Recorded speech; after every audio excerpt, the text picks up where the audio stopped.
बानो बेगम की 5 बहुओं में से 4 बहुएं सलमा, नगमा, रशीदा और नदीमा बहुत ही खड़ूस स्वभाव की थी, जबकि सबसे छोटी बहू अमीरा बहुत ही अच्छे स्वभाव वाली थी। वो हमेशा गरीबों की मदद किया करती थी। अल्लाह के नाम पर मुझ गरीब को दे दो रोटी बेटी, अल्लाह से तुम्हें जन्नत वसूल हो। जाओ जाओ बूढ़े मियाँ, अभी तुम्हें दे दिया तो कोई दूसरा मांगने आ जाएगा। भाभी जान, कितनी देर से रशीदा और नदीमा तैयार बैठी हैं। सहरी और इफ्तारी का सामान लेने जाना है। कल से रोजे शुरू हैं, फिर बाजार में भीड़ लग जाएगी। हाँ भाभी, बाजार में तो ईद की बहुत रौनक है। बहुत ही बढ़िया डिजाइनर सूट आए हुए हैं। मैंने तो पहले ही इनसे कह दिया है 10,000 से कम का सूट नहीं खरीदूंगी। कम से कम 2 सूट तो खरीद ही लेंगे, एक सुबह की नमाज के समय पहनने के लिए और एक शाम को ईद की पार्टी के लिए। ये अमीरा कहाँ गई? कुछ रोटियां रखी थी, वो उन बूढ़े मियाँ को दे रही है। खुश रहो बेटी, अल्लाह तुम्हारी हर मुश्किल में हिफाजत करे। शुक्रिया बूढ़े मियाँ, आप आराम से ये रोटी खा लो, और ये कुछ रोटियां और सब्जी मैंने पोटली में बांध दी है, आप घर भी ले जाना। बूढ़ा व्यक्ति अमीरा को ढेरों दुआएं देकर वहां से चला जाता है। अमीरा, तुम बाजार चलोगी या हम चारों जाएं? भाभी जान, आप चारों हो आओ। अम्मी जान पीछे से अकेली हैं और उनके घुटनों में भी दर्द है। मैं उनके घुटनों पर तेल लगाने जा रही हूँ। ठीक है, जैसी तुम्हारी मर्जी। चलो हम चारों बाजार चलते हैं। अमीरा बहू, तुम्हें भी बाजार जाना चाहिए था। तुम अपने लिए भी ईद का कुछ सामान खरीद लाओ। कोई बात नहीं अम्मी जान, मैं फिर किसी दिन चली जाऊंगी। अभी तो ईद को समय है। लाओ, मैं आपके घुटनों की मालिश कर देती हूँ। या अल्लाह, मेरी बहू अमीरा बहुत नेक दिल है। ऐसी बहू अल्लाह सबको दे। अमीरा बहू, ये लो, कुछ रुपए मेरे पास जुड़े हुए हैं, ये गरीबों में कुछ सामान बांट देना। ठीक है अम्मी जान, मैंने भी कुछ सामान खरीदा है। ईद के दिन सब कुछ एक साथ ही बांट आऊंगी, आप भी मेरे साथ चलना। अमीरा बहू, ये चारों इस बात को अभी नहीं समझ रहे हैं। रोजे रखने का असली मकसद तो ये जानती ही नहीं है। हमारे पास अल्लाह का दिया सब कुछ है, पर इन चारों के आ जाने के बाद असलम, अहमद, रहीम और करीम बिल्कुल बदल गए हैं। अल्लाह का शुक्र है कि तुमने मेरे बेटे इकबाल को बदलने नहीं दिया। वो आज भी गरीबों की मदद के लिए सबसे आगे रहता है। अमीरा बहू, इस्लाम के मुताबिक जिस मुसलमान के पास भी इतना पैसा या संपत्ति हो कि वो उसके अपने खर्चे पूरे हो रहे हों और वो किसी की मदद करने की स्थिति में हो, तो वो दान करने का पात्र बन जाता है।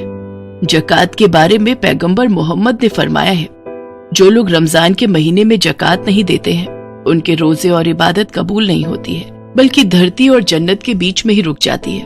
पर इन्हें ये बात समझ नहीं आ रही। फितरे की रकम भी गरीबों, बेवाओं व यतीमों और सभी जरूरतमंदों को दी जाती है। इन सब के पीछे सोच यही है कि ईद के दिन कोई खाली हाथ ना रहे, क्योंकि ये खुशी का दिन है। अल्लाह ताला ने ईद का त्योहार गरीब और अमीर सभी के लिए बनाया है। गरीबी की वजह से लोगों की खुशी में कमी ना आए, इसलिए अल्लाह ताला ने हर संपन्न मुसलमान पर जकात और फितरा देना फर्ज कर दिया है। पर मजाल है कि आज तक इन चारों ने कभी किसी गरीब बेसहारा को जकात और फितरा दिया हो। ये अल्लाह ताला से डरती नहीं है, इन्हें सिर्फ अपने आप से मतलब है। कहते कहते बानो बेगम उदास हो गई। अमीरा बहू, जब तक इनके अब्बू जिंदा थे, हमारे घर से हर साल जकात और हर ईद पर फितरा निकलता था। हमारे घर में पूरा महीना रोजे के दिनों में गरीबों को जरूरत का सामान दिया जाता था, पर अब ये सब मस्त हो गए हैं। बानो बेगम का चारों बहुओं के कारण मन बहुत खराब था, पर अमीरा उसे उदास नहीं रहने देती। वो उसका पूरा ख्याल रखती है। रोजाना रोजे के दिनों में अमीरा जल्दी उठ जाती और सबके उठने से पहले सहरी का सामान बनाकर तैयार कर देती और पूरे परिवार को खिलाती। पर कभी भी सलमा, नगमा, रशीदा और नदीमा समय पर नहीं उठती थी। वो तो तब उठकर आती जब सारा खाने पीने का सामान अमीरा बना चुकी होती थी। पर अमीरा ने कभी भी किसी से कुछ नहीं कहा। वो खुशी खुशी अपना फर्ज निभाती थी। रोजे के दिनों में अमीरा अपने शौहर इकबाल के साथ रोजाना अनाथ बच्चों, बूढ़ों और बेसहारा लोगों को ढेर सारा सामान बांट कर आती थी। गरीब और अनाथ, बेसहारा, मजबूर सब अमीरा और इकबाल को ढेरों दुआएं देते थे। सुनो जी, ये क्या चल रहा है? घर में जब देखो अमीरा और इकबाल घर के पैसों को मुफ्त में ही बांटते रहते हैं। ऐसे कैसे काम चलेगा? भाभी जान सही कह रही हैं, हम फालतू के खर्चे करते रहेंगे तो अपने लिए कब जोड़ेंगे? इकबाल, बस बहुत हो गया। ये रोजाना तुम इतना सामान गरीबों में बांट आते हो। अरे कुछ तो सोचा करो, ऐसे तो फालतू खर्चे और बढ़ते जाएंगे। असलम, तेरा दिमाग खराब हो गया है क्या? अरे अल्लाह ताला ने हमें इतना कुछ दिया है, अगर थोड़ा बहुत अमीरा और इकबाल रोजे के दिनों में गरीबों को बांट भी देंगे तो कोई कमी नहीं आ जाएगी, बल्कि बरकत ही पड़ेगी। तुम्हारे अब्बा हुजूर ऐसे नहीं थे जैसे अब तुम चारों बन चुके हो। आज हमारे पास जो भी कुछ है सब अल्लाह की रहमत से है, इसलिए अल्लाह का शुक्रिया अदा करो कि उन्होंने तुम्हें ये तोहफा फरमाया है कि तुम किसी बेसहारा और मजबूर की मदद कर सकते हो। बानो बेगम की बात सुनकर असलम के साथ साथ अहमद, रहीम और करीम भी अपने अपने कमरे में चले जाते हैं। सलमा, नगमा, रशीदा और नदीमा भी मुंह बनाकर वहां से चली जाती हैं। ईद का दिन आता है, सब लोग ईद के लिए तैयार होते हैं। सलमा, नगमा, रशीदा और नदीमा ने अपने नए नए कपड़े निकाले और पहनकर तैयार हो गई। असलम, अहमद, रहीम और करीम भी नए कपड़ों में तैयार थे। सब लोग एक दूसरे के गले मिलकर ईद के त्योहार की बधाई दे रहे थे। अम्मी जान, मैं सोच रही थी बराबर में ही एक अनाथालय है, क्यों ना हम इकबाल के साथ चलकर वहाँ कुछ अनाथ बच्चों के साथ मिलकर ईद मनाएं? छोटे बच्चे बहुत खुश हो जाएंगे।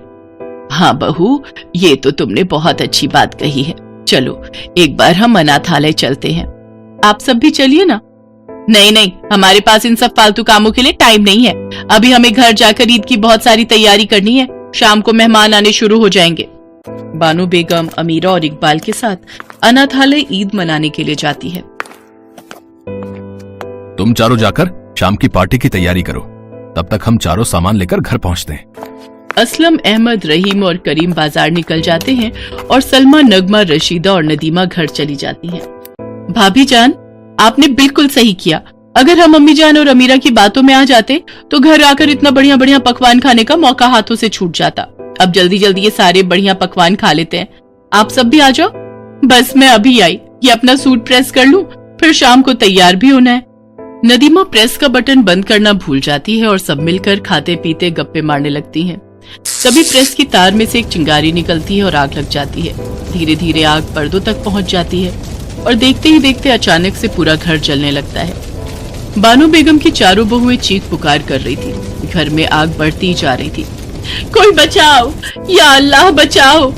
भाभी जान, आग बढ़ती जा रही है, हमारा बचना मुश्किल है। अब तो अल्लाह ही हमें बचा सकते हैं।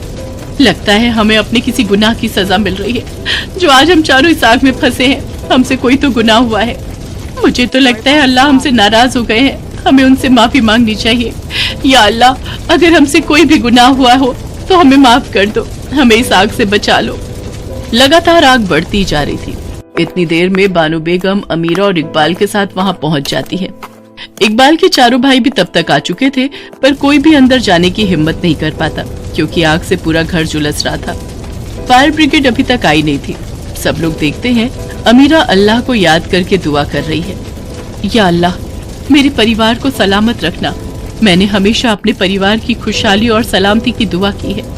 आज ईद के पाक दिन हमारे साथ ऐसा होगा मैंने नहीं सोचा था। या अल्लाह, अगर तूने मेरी हर दुआ को सुना है और अगर तुझे लगता है कि मैंने कभी किसी का बुरा नहीं चाहा, तो इसी पल ही आग बुझ जाएगी और सब कुछ पहले जैसा हो जाएगा।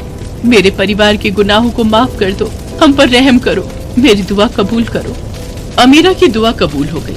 अल्लाह ने उसकी सुन ली और अचानक आग बुझ गई, मानो कुछ हुआ ही नहीं। सब कुछ पहले जैसा ठीक हो गया।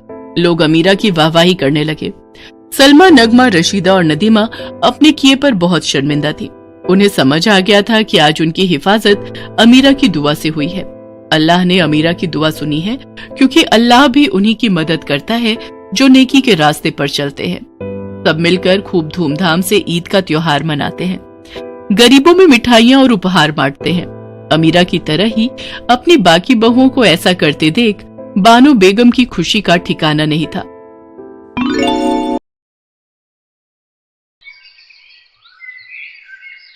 कौशल्या देवी के 4 बेटों की शादी पहले ही हो चुकी थी। उन सबके 2-2 बेटे थे।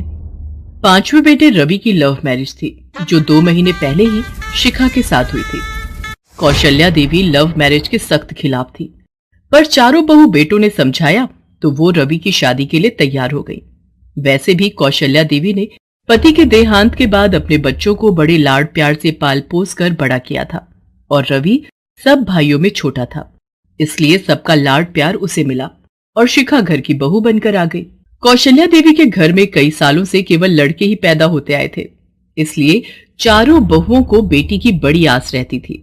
कभी कभी कितना मन करता है हम चारों बहुओं में से किसी एक के घर एक बेटी पैदा होती तो हम बहुओं को बेटी मिल जाती। हाँ भाभी, मैं जब बिट्टू और प्रांशु के कपड़े लेने बाजार जाती हूँ, वहां सुंदर सुंदर गर्ल्स की फ्रॉक देखकर मन ललचा जाता है कि काश हमारे घर में भी बेटी होती। चलो कोई नहीं, हम चारों के दो दो बेटे हो गए, हमारी तो फैमिली पूरी हो गई। अब अगर शिखा की बेटी पैदा हुई तो हम पांचों से ढेर सारा लाड प्यार देंगे। क्या हुआ शिखा, तुम किस सोच में पड़ गई? अब वो मैं कुछ नहीं भाभी, आप सब बातें करो, मैं सबके लिए चाय बनाकर लाती हूँ। शिखा रसोई में जाकर रोने लगती है। तभी रवि भी आ जाता है। शिखा, तुम दोबारा रोने लगी? मैंने तुम्हें कहा है ना, सही वक्त आने दो, सब ठीक हो जाएगा। पर रवि, मुझसे ये दुख अब और नहीं सहा जाता। ऐसा क्या दुख था जिसकी वजह सिर्फ रवि और शिखा ही जानते थे? ये तो आने वाला वक्त ही बता सकता था। धीरे धीरे समय बीता और शिखा गर्भवती हुई। शिखा का 7वां महीना चल रहा था। कौशल्या देवी और शिखा की जेठानियां भी छोटी बहू की गोद भराई की रस्म की तैयारियों में लगी हुई थी। अचानक सीढ़ियां उतरते हुए शिखा का पैर फिसल गया और उसे अस्पताल ले जाया गया, पर डॉक्टर बच्चे को नहीं बचा पाए। साथ ही साथ डॉक्टर ने कहा कि शिखा अब दोबारा कभी मां नहीं बन सकती। ये सुनकर सब लोग बहुत दुखी हुए। चारों बहुओं के नसीब में भगवान ने बेटों का सुख लिख दिया, पर छोटी बहू के साथ ये कैसी अनहोनी घट गई प्रभु। अब मेरे रवि को औलाद का सुख कभी नसीब नहीं होगा। कौशल्या देवी की बात शिखा सुन लेती है और वो कमरे में जाकर रवि से कहती है, रवि, औलाद के होते हुए मैं बे औलाद कैसे रह सकती हूँ? पिंकी मेरी अपनी बेटी है, मेरा अपना खून। प्लीज मुझे उसे अपने पास लाने दो। मैं अब और उसकी पहचान सबसे नहीं छुपा सकती। मेरी बच्ची मेरे बिना रहती है, माँ भी अब उसको नहीं संभाल सकती। मैं कब तक अपनी बच्ची से छुप छुप कर मिलती रहूंगी? तुम जानते हो मेरी किस्मत में अब माँ बनना नहीं लिखा। मैंने सोचा था मैं सही वक्त देखकर सबको सच बता दूंगी और अपनी बेटी को ले आऊंगी, पर मेरे साथ इतना बड़ा हादसा हो गया। मैं एक बच्चा खो चुकी हूं, पर अब अपनी बच्ची नहीं खो सकती। शिखा भी रवि से यह बात कही रही थी कि उसकी बड़ी जेठानी सब बातें सुन लेती है। तुम्हारी बेटी? ये सब मैं क्या सुन रही हूँ शिखा, ये कैसा राज है? हाँ भाभी, मैंने आप सबसे और माँ से ये राज छुपाया। आज हमारी बेटी 3 साल की है। भाभी, आपको याद होगा, मेरा एक जिगरी दोस्त दीपक मेरे साथ ही कॉलेज में पढ़ता था। शिखा और दीपक एक दूसरे से बहुत प्यार करते थे। मैं शिखा को पहले से ही पसंद करता था, पर वो मेरे जिगरी दोस्त दीपक को चाहती थी, इसलिए मैंने कभी उससे इस बारे में नहीं कहा। और फिर दीपक और शिखा ने मंदिर में छिपकर शादी कर ली। मैं इस बात को जानता था, पर एक दिन दीपक कार एक्सीडेंट में मारा गया। शिखा मेरे पास आई और उसने सारी सच्चाई मुझे बताई। रवि, मैं मां बनने वाली हूँ। मैं अबॉर्शन भी नहीं करवा सकती क्योंकि मैं और दीपक चाहते थे कि हम इस बच्चे को दुनिया में लाएं। मैं नहीं चाहती कि दीपक की निशानी को मैं मार दूं। मेरी मदद करो रवि, मुझे कुछ समझ नहीं आ रहा। तुम चिंता मत करो शिखा, तुम्हारा बच्चा, मेरे जिगरी दोस्त दीपक का ये बच्चा इस दुनिया में जरूर आएगा। और फिर कुछ महीनों बाद शिखा ने एक बेटी को जन्म दिया। मैंने शिखा को अपनी पत्नी के रूप में स्वीकार किया, क्योंकि मेरे पास कोई और रास्ता नहीं था। मैं सही वक्त आने का इंतजार कर रहा था, पर हमें नहीं पता था कि हमारी किस्मत में इतना बड़ा दुख आ जाएगा कि ये बात हमें इन हालातों में बतानी पड़ेगी। हमारी पिंकी अपनी नानी के घर पर है। भाभी, मैं और शिखा चाहते हैं कि पिंकी इस घर में आ जाए, अपने घर में। तू चिंता मत कर रवि, पिंकी की एक मां नहीं बल्कि 5 मां होंगी। हम अपनी बेटी अपनी लक्ष्मी का स्वागत खूब धूमधाम से करेंगे। सब लोग खुश थे। शिखा की चारों जेठानियां पिंकी को देखकर बहुत खुश थीं। वो सब पिंकी को ऐसे प्यार करने लगी मानो ना जाने वो पिंकी को कब से जानती हूं। सभी के बेटे भी अपनी बहन को देखकर घुल मिल गए, और कौशल्या देवी अभी भी मुंह फुलाए बैठी थी। तुम लोग जितना मर्जी कह लो, पर मैं इस लड़की को अपनी पोती कभी नहीं मानूंगी। तुम चिंता मत करो शिखा, हम पांचों मिलकर अपनी बेटी पिंकी को बहुत प्यार देंगे। धीरे धीरे समय बीता और पिंकी भी अपने भाइयों के साथ बड़ी हो गई। पिंकी के सभी भाई नौकरी पर लग गए थे। पिंकी घर में अकेली बेटी थी, इसलिए सब उसे बहुत लाड प्यार करते थे। पिंकी एक सफल डॉक्टर बन गई थी। आज आशीर्वाद देने के लिए उसकी 5 माएं सामने खड़ी थी। मैं कितनी खुशकिस्मत हूँ, मेरे साथ 5 माओं का आशीर्वाद है। पर दादी माँ, कहते कहते पिंकी की आंखों में आंसू आ जाते हैं। उसकी 5 माँ उसे गले लगा लेती हैं और दही शक्कर खिलाकर उसे भेजती हैं। धीरे धीरे पिंकी शहर की एक प्रसिद्ध हार्ट सर्जन बन जाती है। अचानक एक रात कौशल्या देवी के सीने में तेज दर्द हो जाता है और उसे हॉस्पिटल ले जाते हैं। कौशल्या देवी के हार्ट का ऑपरेशन होता है और कुछ दिनों में वो ठीक हो जाती हैं। सभी बहुएं अपने सास के पास बैठी थी। मेहमान देखने आ जा रहे थे। कौशल्या देवी के बेटे और पोते भी वहीं थे। तभी वो बोली, मेरे परिवार में एक अधूरापन है। मेरी पोती कहाँ है? बाकी सब दिखाई दे रहे हैं, पर मेरी पोती, मेरी पिंकी कहाँ है? पिंकी, बेटा मेरे पास आ। अपनी सास को पिंकी को पुकारते देख पांचों बहुएं रो पड़ती हैं। सबकी आंखों में खुशी के आंसू आ जाते हैं। पिंकी कमरे में आती है और अपनी दादी माँ के गले लग जाती है। दादी माँ, अब कैसी तबीयत है? मेरी पोती डॉक्टर है। मैं जानती हूं मेरे दिल का ऑपरेशन तूने ही किया है, फिर मुझे कैसे कुछ हो सकता था। तेरे इलाज से मैं बिल्कुल हट्टी कट्टी हो गई मेरी बच्ची। और फिर उस दिन के बाद सबकी लाडली पिंकी कौशल्या देवी की भी लाडली बन गई।